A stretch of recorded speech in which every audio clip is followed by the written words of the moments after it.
There's this idea, this expectation, that as men, we have to be strong, that showing emotion makes us weak, that talking about pain is a sign of failure. And so we hold it in. We push through. We tell ourselves, I'll deal with it later. But what if later never comes?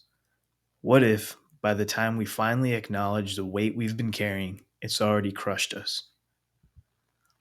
Today, I want to talk about why we bottle things up, why we think we have to, and how we can start breaking that cycle before it breaks us.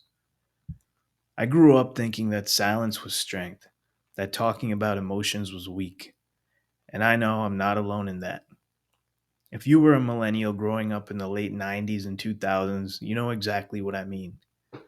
We were raised in an era where showing emotions was often seen as a liability, especially for men. Look at the characters we admired: Will Smith in Bad Boys, Jason Bourne, Batman in The Dark Knight. Guys who never talked about their feelings but always handled it. Even sitcom dads like Tim Taylor from Home Improvement or Phil Dunphy from Modern Family, when they showed emotion, it was either played off as a joke or turned into a teachable moment that wrapped up neatly in 30 minutes. But in real life, it's never that simple. And our generation was emotionally raised by music. You were either blasting 50 Cent and Kanye West, convincing yourself that success meant being untouchable, or you were sitting in your car late at night, staring out the window with Eminem on repeat, trying to process emotions you didn't know how to talk about. We grew up thinking that pain should be swallowed, that talking about what's bothering us was weak, and that if we just kept moving, we wouldn't have to deal with it. But here's the truth: pain doesn't just disappear because you ignore it, it just gets heavier. I spent years pretending I was fine, even when I wasn't, even when my daughter was in the NICU fighting for her life, even when my marriage was suffering, even when I was waking up every morning feeling like I was suffocating. I thought as long as I kept showing up at work, for my family, in the world, then I was handling it. But then one night, I wasn't handling it anymore.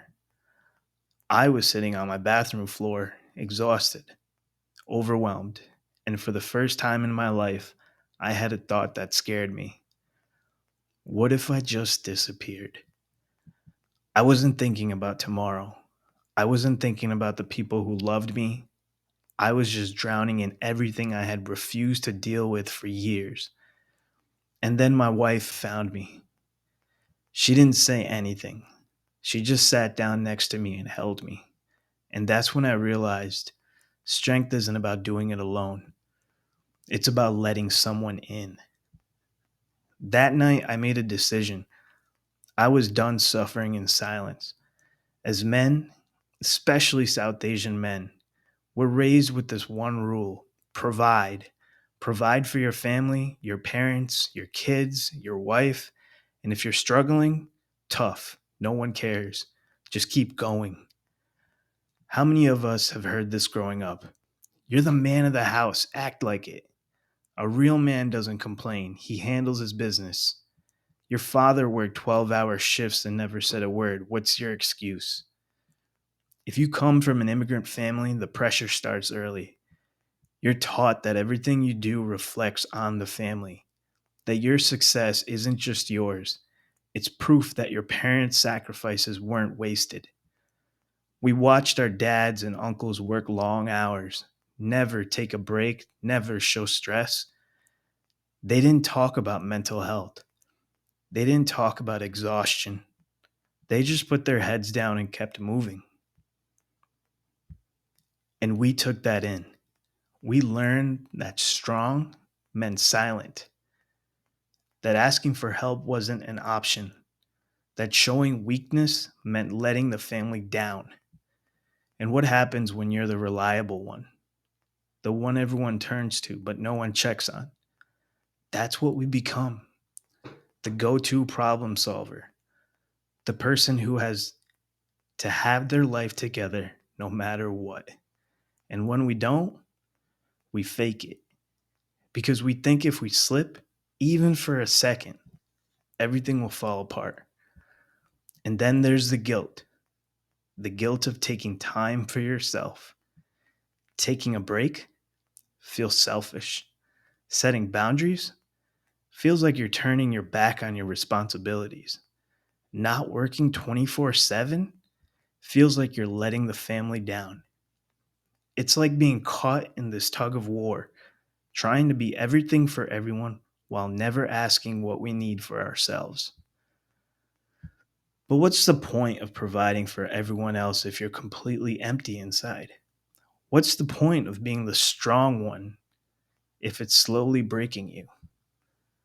Being a provider isn't just about money, it's about presence. Your family, your kids, your loved ones, they don't just need a man who can bring in a paycheck. They need a man who's emotionally available, who's healthy, who's there in more than just a physical sense. And to be that man, you have to take care of yourself first. If you're listening to this and something in you feels too familiar, I want you to know you don't have to carry it alone. Breaking the cycle starts with three things. First, redefine what it means to be strong. Strength isn't about pushing through at all costs.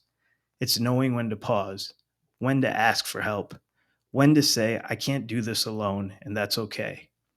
Second, learn to open up, even when it feels unnatural. Talking about emotions doesn't come easy, but keeping everything inside doesn't make it disappear. It just makes it fester.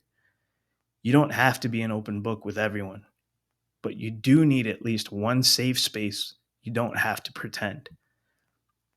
Third, prioritize yourself without the guilt, because burnout isn't just exhaustion, it's emotional withdrawal. And the people who love you, they need you more than just a man who gets things done. They need you fully present, fully alive, and fully whole. And if no one's told you this before, let me be the first. You are allowed to take care of yourself. You don't need permission. If this episode spoke to you, don't just move on with your day. I want you to take action. Reach out to someone, start the conversation. And please, if you're struggling with where to start, message me, comment below. Let's start this together. You are stronger than you think, and you are not alone. I'll see you next time, right here on Man Mindset.